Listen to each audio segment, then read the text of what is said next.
Кыргыз Республикасынын президентinin указын аткаруу максатында Бишкек шаарында аймагында 25 марттан баштап өзгөчө абал киргизилген.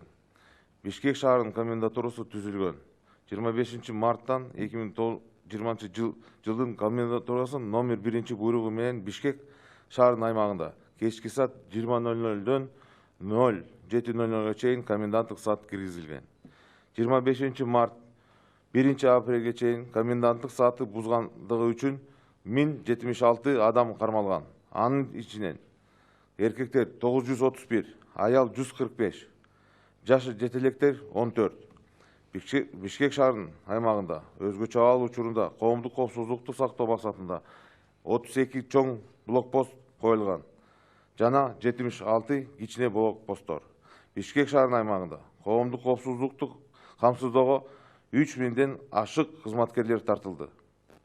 Бишкек шаарынын комендатурасы тарабынан Бишкек шаары мэриясына, Бишкек шаардык ден соолукту сактоо башкармагына тийиштүү тапшырмалар коюлган.